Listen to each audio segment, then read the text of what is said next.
Axel Palmer was born in the early to mid-1950s in Valentine Bluffs, a small seaside mining town of about 3,700 people. Living in a place called Valentine Bluffs, the town had a special appreciation for Valentine's Day, the same way that Sleepy Hollow, New York celebrates Halloween and Santa Claus, Indiana celebrates Christmas. Valentine Bluffs residents looked forward to a Valentine's Day dance held every year on the holiday. But while Valentine's Day was the town's claim to fame for one day a year, during the other 364, it was known for its coal mine, the Hanniger mine, where Axel's father was a supervisor. On the Cupid's holiday in 1960, Mr. Palmer and another supervisor left early for the dance while there were still 5 other miners working underground. A methane gas explosion left the 5 men trapped beneath the surface, and one of them, a guy by the name of Warden, killed the others, resorting to cannibalism to survive the 6-week rescue expedition. In late March, he was rescued, but spent nearly a year in the state mental hospital after the trauma he had experienced. He got out just before the next Valentine's Day and returned to the town seeking revenge on the supervisors who left him in the mine by dressing up in his old uniform and cutting them down with a pickaxe. Axel, a young boy at the time, had been hiding under his father's bed and witnessed the murder, even being splashed with his blood.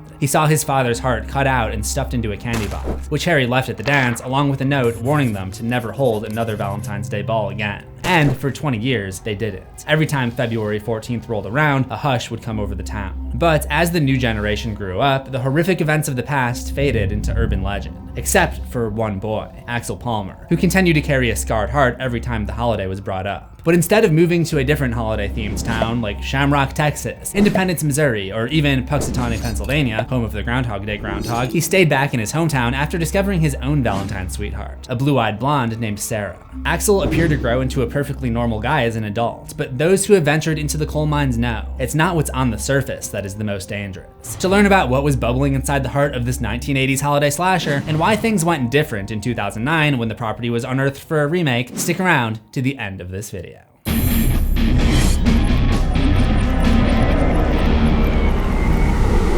Roses are red, violets are blue. The subscribe button is red, like the blood inside you. Actually, it's not red anymore, is it? It's white. It used to be red, and before that it was yellow. Let me run that back. Roses are red, a color of mystery.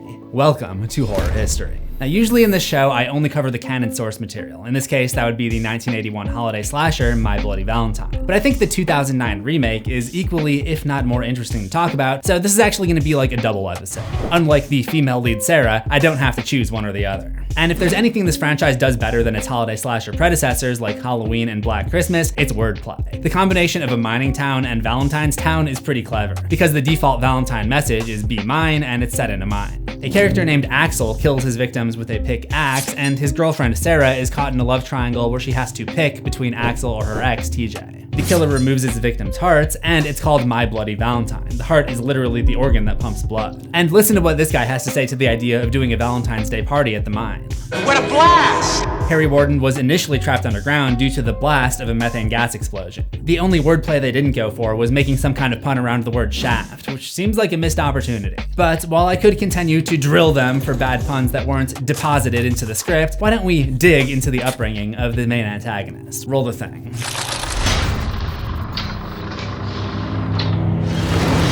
During the 60s and 70s, an urban legend circulated, saying that the killer from 1961, Warden, came back to the town every February 14th, waiting in the shadows to kill anyone who ignored his warning. Axel would have been around for that as a kid and teenager, and the commodification of what for him was a real tragedy into an often ridiculed urban legend likely didn't sit well with him. It's no accident or secret that Axel's mind being warped by a childhood tragedy lines up with the other holiday slashers of the time. The original slasher was Black Christmas, where the antagonist is mostly not elaborated on in the movie, but the character was developed as a disturbed child who was neglected by his parents in favor of his infant sister. So he comes back and kills women on Christmas. The big one was Halloween in 1978, where a young Michael Myers witnesses the intimacy between his sister and her boyfriend at a young age on October 31st, so he comes back on Halloween and kills teenagers who are hooking up. The trend continued with a pseudo-holiday, Friday the 13th in 1980, and its sequel the year after, where a bullied boy neglected by the camp counselors who were supposed to be watching him comes back from the dead on Friday the 13th to take revenge on those who now inhabit the campsite. I've analyzed all these stories in previous videos. Friday the 13th was a huge success for the studio Paramount, so trying to apply that formula to a greeting card holiday like Valentine's Day was a very deliberate attempt to ride the wave and perhaps grab some free real estate on a date that will become culturally significant every year.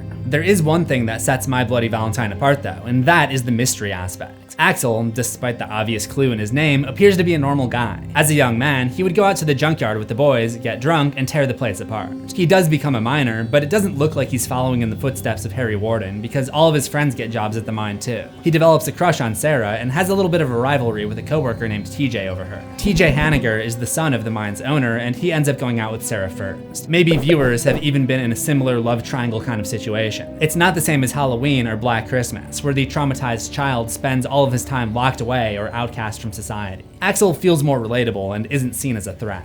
But the illusion that he had recovered from the heartbreak of his childhood would not last forever.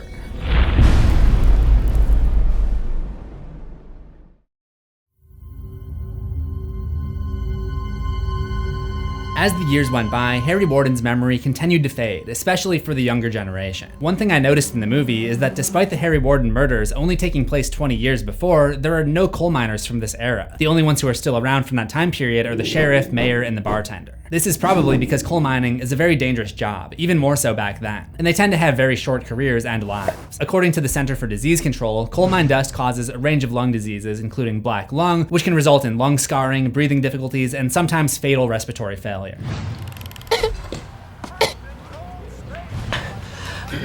I think I'm getting the black lung pop. In reality, these guys only live to be about 50 to 60 years old, and are also prone to injuries that can end their careers much earlier than that. The reason I bring this up is, yes, it is realistic to assume that most of Axel's generation wouldn't take the stories of Harry Warden that seriously. The generation that was actually there for it was already gone. In reality, Harry Warden died in 1976, but it never got widely publicized, and the people in Valentine Bluffs never found out about it. It seems there wasn't a lot of contact with the outside world, to be honest, because at some point in the late 70s, TJ Hanniger left town and nobody really knew what happened to him, including his girlfriend Sarah, who he lost contact with. For Axel, this was a golden opportunity to be there for Sarah, and the two started dating. Professional relationship analysts would refer to this as sloppy seconds. Which leads us to 1981. The year can be derived by matching the weekdays and the dates up to the February 1981 calendar, and the fact that it was 20 years since the last Valentine's Day dance. TJ comes back into town and discovers his girl has moved on.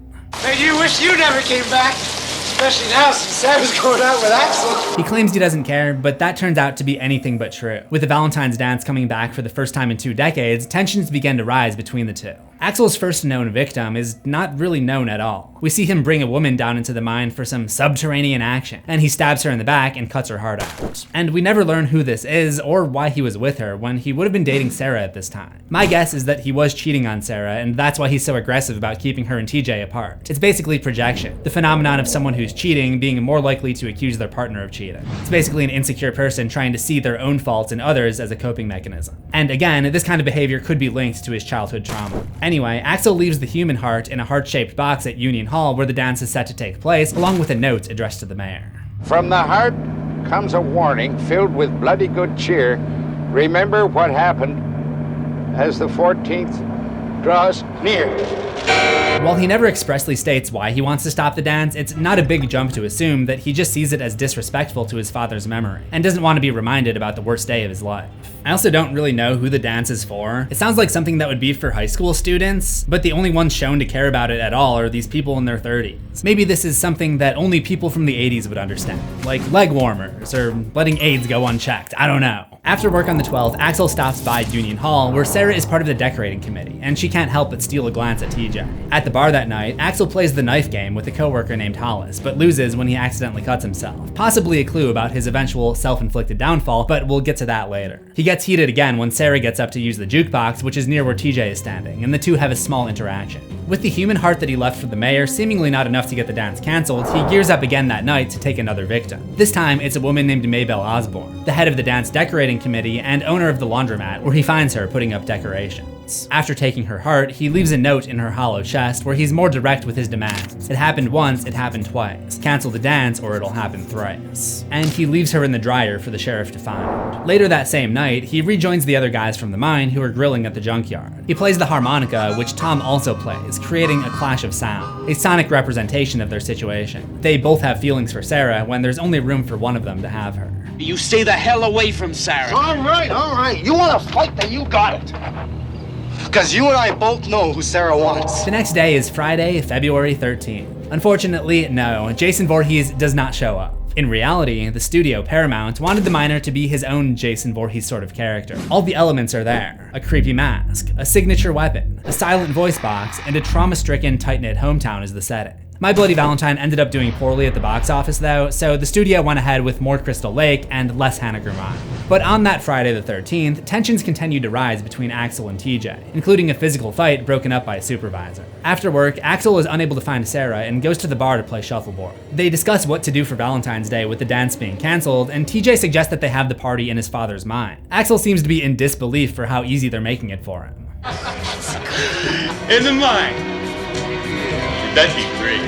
Obviously, that's not how he really feels, because after the bar closed that evening, Axel followed the bartender, Happy, the man that told everyone about the legend of Harry Warden, and he became the third victim, getting a pickaxe through his chin and out his eye. Axel delivered his heart to the sheriff's station with a note that says, "You didn't stop the party." By trying to shut down any Valentine's celebration, he's kind of carrying on the work of Harry Warden, while his public persona continues to play along as someone excited to attend this party. Which would go on as planned the next day, Valentine's Day.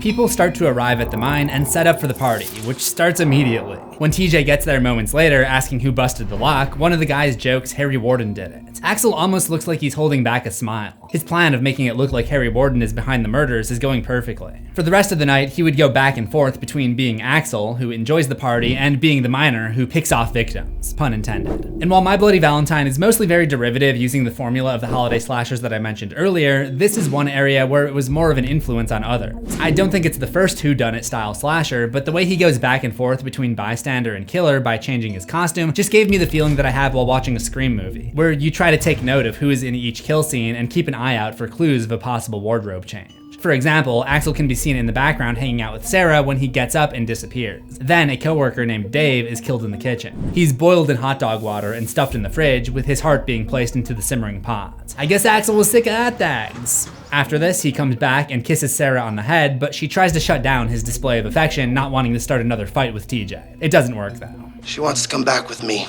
Bullshit. Why don't you both just back off? You're acting like a couple of jerks. Axel throws hands, and the fight has to be broken up by Hollis, resulting in Axel being kicked out of the party to cool off for a while. Which may be exactly what he wanted, because it gives him an excuse to lay low for a bit and add to his body count for the evening. This time, his victim is Sylvia, who gets her head impaled on a shower pipe. A bit later, one of the girls discovers Dave's body in the fridge, and Axel is the first to run in there and look, and when Sylvia's death is announced moments later, he's the one to proclaim that Harry Warden must be behind it, and tells everyone to disperse. But the party's not quite done yet, because TJ is the one to tell him that Sarah is in the mine with a group of 5 others who went down there for a tour. The two run to the elevator to save her, splitting up to search separate levels and hopefully find them as quickly as possible. TJ is playing right into Axel's plan by leaving him alone in the mine. There's also an interesting parallel to the events of 1960. There's a group of people trapped down in the mine, back then it was 5, now it's 6, and 2 supervisors who are going to be responsible for their safety, including the son of one of the supervisors back then. You could see this as Axel trying to right the wrongs of the past, and we would later see that although Harry Warden was the one to kill his father, he kind of identifies with him in a strange way. Both are seeking revenge. Before setting out to find everyone, he does a few things to tilt the odds in his favor, like smashing the elevator control so there's no easy way out, and shattering the light bulbs, giving him the advantage of stealth. This is where his bloodbath really begins. The couple Mike and Harriet are killed with a drill. Then he waits for Hollis, getting him with what I think is a nail gun. Apparently they do use nail guns in mines to repair support structures. Then it's not long before he finds Howard, Patty, and Sarah and marches down the mine shaft in their direction, causing Howard to run for it. Howard? More like coward, am I right, boys? That was bad, that was just bad. At this point, Axel branches out of sight and kills Howard, hanging his body on the escape ladder. Then he removes his mask and rejoins Patty and Sarah from another tunnel, once again taking on the persona of Axel Palmer. The funny thing here is that he's the only one who knows that Harry Warden is not in the mine with them, but he's not gonna miss his chance to whack TJ with a piece of lumber when he hears footsteps. It's like when you're a kid and you push your friend in the pool and then you say, I only did it because I thought you were gonna push me in the pool. So with Howard's body hanging from the escape ladder, they assume Harry Warden might be on that ladder and decide their best bet is to get out using the rail cars. But getting there requires them to cross a flooded mine shaft, so Axel uses this to his advantage, having TJ take the girls through the tunnel first, then faking his own death. Okay, Axel, we're clear. Come on over.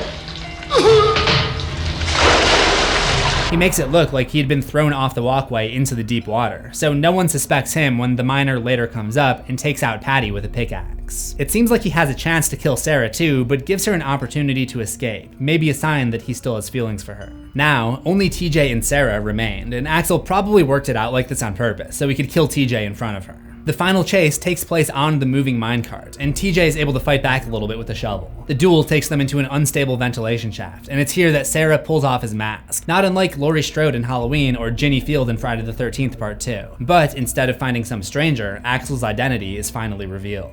And he goes into a rage. TJ evades his furious pickaxe swings, causing Axel to accidentally cut down the support columns and cave the ceiling in on himself. It's literally that boss battle from Spyro 2 where you dodge your opponent's swings and then he accidentally caves the ceiling in on himself. And like Crush from Spyro 2, Axel survives, though fittingly he's now buried just like Harry Warden was. And at this point in time, we see just how deranged he was all along. Help arrives, but instead of letting them save him, he cuts off his own arm to escape the authorities and retreat deeper into the mine. And he seems to believe he's speaking to Harry Warden as he laughs maniacally. Hanniger! I'll be waiting in hell for you! Harry, I'm coming. Sarah, be my bloody Valentine. And that's it. It just ends. No sequel, no epilogue. We just have to assume that he bled out as he retreated deeper into the abandoned area of the mine. He probably became a bit of an urban legend in the town himself, with only a handful of people witnessing what happened. It's another trait he shares with his holiday slasher contemporaries, even if he isn't invited to their annual get-togethers. Can you imagine how awkward that would be? Just a bunch of serial killers from the 70s and 80s hanging out, but none of them talk besides Billy, and he just says perverted stuff the whole time and breathes in your ear. I think the character of Axel is basically fine. Yes, it's formulaic, not the strongest, memorable, but not the most memorable. And you can tell because no one calls Jason Voorhees the goalie, but people do call Axel Palmer the miner. Which is why what happens next is maybe the most interesting part.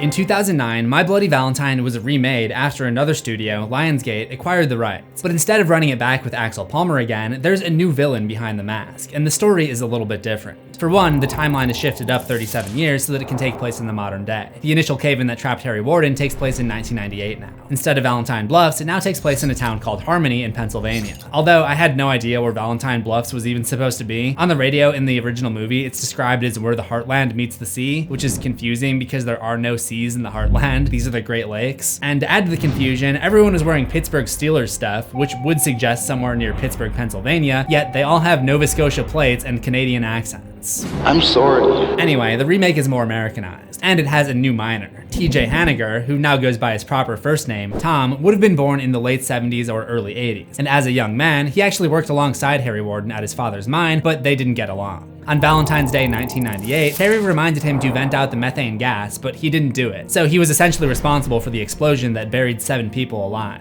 Given the importance of the mine to the town, this is a huge news story, and Tom is questioned by the authorities. And if you look closely at the newspapers, there are a lot of details, like Hanniger meeting with his lawyers at Waffle House. Instead of killing his fellow miners for food, Harry kills them to conserve oxygen, and after being saved, he's in a coma for 1 year. During that time, there are some interesting debates that go on that aren't really touched on in the movie. You guys know I love a good moral dilemma. For one, is he guilty? If he hadn't killed his coworkers, there's no way there would have been enough oxygen for anyone to survive. So on one hand, this is self-defense, but on the other hand, who should decide that he gets to be the one person who lives? It's essentially a case of lifeboat ethics, a philosophical concept that explores moral dilemmas in survival situations. The idea was originally popularized by this guy Garrett Hardin, who created a metaphor about a lifeboat with room for only 10 people in an ocean surrounded by 100 swimmers. How many swimmers can you ethically take aboard, and which ones get to come on? He created the metaphor to make an argument that wealthier nations, aka the lifeboats, may want to reconsider sending foreign aid to poorer nations, aka the swimmers, because you run the risk of sinking the boat for everyone when there are too many poor nations to support.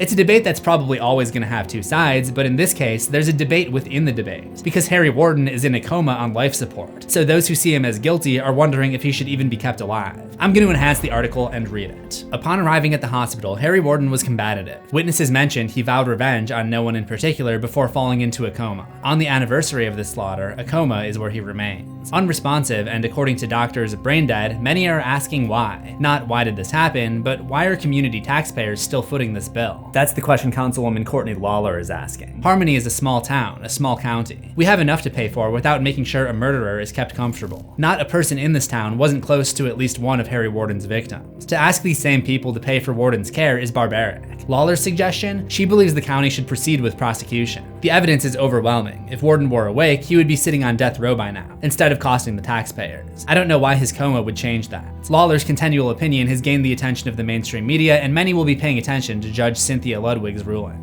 On that front, I don't really think I agree. Since this one definitely takes place in the US, I think putting someone who is in a coma on trial is probably a violation of the right to a fair trial. You have the right to defend yourself even if you're probably guilty, but you can't defend yourself if you're in a coma. Anyway, all of this would become irrelevant when Harry Warden woke up from his coma on Valentine's Day 1999 and went on a 22-person killing spree, which ended back at the mine where Tom, his girlfriend Sarah, Axel, and a new character Irene are the only 4 survivors. So in this version, the trauma of nearly getting chopped up by Harry is what causes Tom to skip town, and nobody knew where he was for the next 10 years. What we know is that he ended up in a mental hospital in 2002 and stayed there until 2009, during which time he started taking these prescription pills to cope with the memories of Harry Warden trying to kill him, still echoing in his head every night. He didn't show up in Harmony again until February 11th, 2009, 1 month after the death of his father. Tom is returning to the town hoping to sell the mine, which he is clearly still disturbed by. In the original, I mentioned Axel being haunted by his childhood trauma, and in the end, kind of believing that he's speaking to Harry Warden. But Tom's mental scars manifest in a different way, some kind of alternate identity that he takes on. In this case, he switches between himself and the murderous miner, Harry Warden.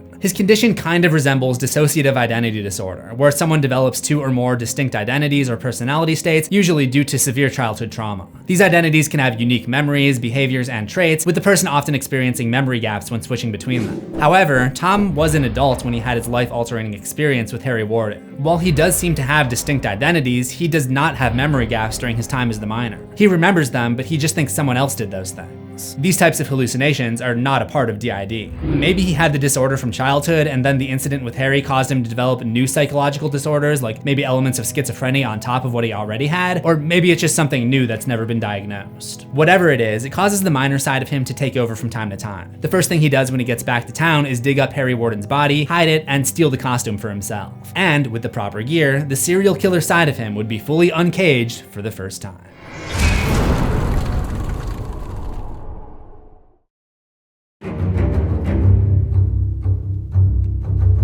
Tom's intention is to just come to town to sign some paperwork to sell off his family's mine, which the entire town opposes, with the mine being the lifeblood of the town. But they soon face an even bigger problem when Tom's psychotic episodes make it appear that Harry Warden is back. His pills aren't enough to keep him from flipping to the miner persona and killing Irene, her late night rendezvous, and the owner of this motel. The next day, Tom finds that a lot has changed in the last decade. Axel has become the sheriff and married Sarah. It's a beautiful family you have there. And also a beautiful deal on family pack stuffed boneless pork chops. Ain't that right? It seems she's not the only one in town who has strong feelings about his homecoming. He goes to a bar and gets punched in the face by an old man who blames him for Harry Warden's return, which is not entirely wrong. The next morning is the 13th, and yes, it's Friday the 13th again, and even though Friday the 13th also got a remake this same year, there was no crossover. Anyway, Tom apologizes to Sarah for disappearing the way that he did, but even she chews him out for his decision to sell the mine. Clearly, there are still some feelings there. Seeing Sarah makes him regret leaving, and he reconsiders the sale. But as he's visiting the dig site to talk things over with Ben, he's launched into another violent episode as he encounters the same cage where he had his last conversation with Harry before the disaster in 1998. We see things from his perspective as he imagines a scenario where he's trapped in a cage and has to watch as the miner kills an innocent worker on the site. But in reality, it's him doing these things, then locking himself in the cage. And honestly, this is probably my least favorite part of Tom's story. It just feels like a cheap way to trick me as an audience member. With a good twist, I'll be able to look back on it and appreciate how cleverly it was set up, and be like, oh, I should have seen that coming from the beginning, but I didn't, and that's what makes it good. And with this, it's just like, no, I wouldn't have seen that coming at all because there's no indication that what we're seeing in the movie is a lie. You get what I'm saying? Like, how are we supposed to know that what we are now seeing is Tom's perspective when it's shot the same way as the rest of the movie? There should be something like this shot where Tom and the miner move in tandem, except it's something where we can watch it back and realize that there was actually no miner character there. Anyway, his story about Harry Warden being back doesn't really fly with the sheriff Axel, who is clearly taking some jealousy out on him due to Sarah's lingering feelings towards Tom, so they all march down to Harry's burial site and find that he's been dug up, which does not get him off the hook for being questioned at the police station. And the rivalry with Axel lives up to the previous versions of these characters. You know she settled for you, right? My God.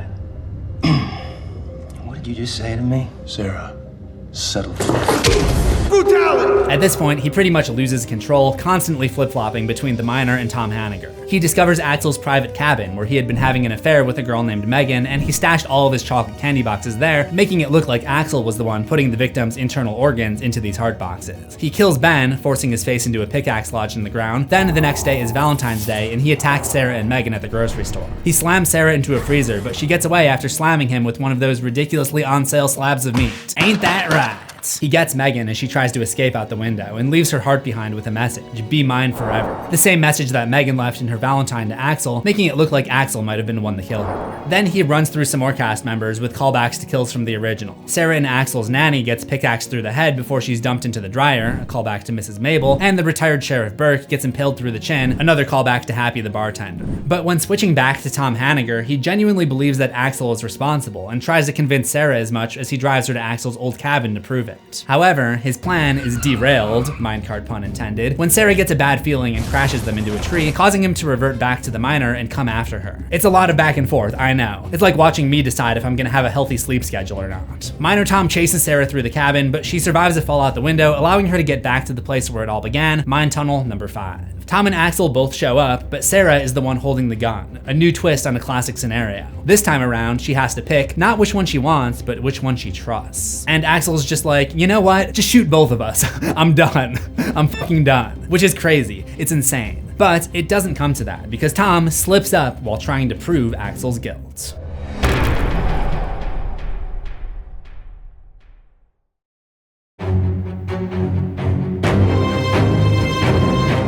That Megan wrote in her Valentine, "Be mine forever."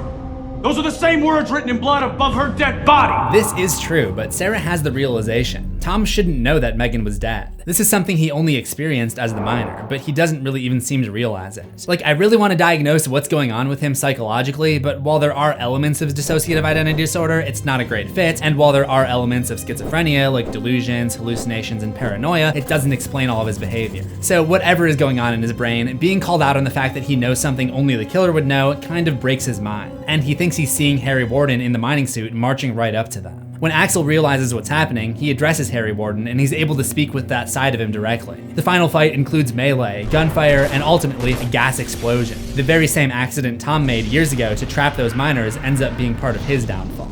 But, like the villain of the original movie, he seems to get away for now. A rescue crew arrives, but Tom, covered in debris, attacks the man who came to aid him, steals his uniform, and ultimately gets out alive. Once again, the miner lives on. Although it's not perfect, there's something interesting to me about making the miner more of a mascot. Again, it's a lot like Ghostface in the Scream movies, except instead of new killers who fill the role in a continuous linear story, it's the same story being reimagined for a new era. The 1980s were all about the moral code of the slasher genre, right? You always have young people who get together, they're partying, they're hooking up, and that's when the killer comes and chops them into little pieces. The 2000s decade is more psychological and character driven. It takes place in the US 1 year after the Great Economic Recession of 2008, and we see a town that's struggling financially and worried about losing their biggest economic draw, the Hanniger mine. This town depends on that mine. Everyone here, everyone from the miners to the cashiers at the grocery store.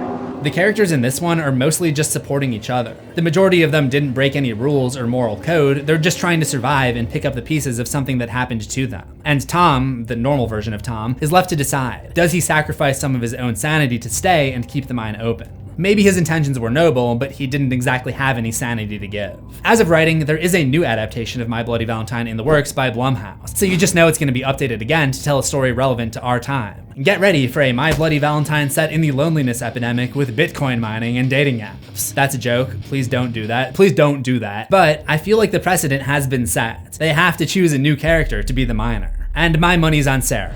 That's my pick.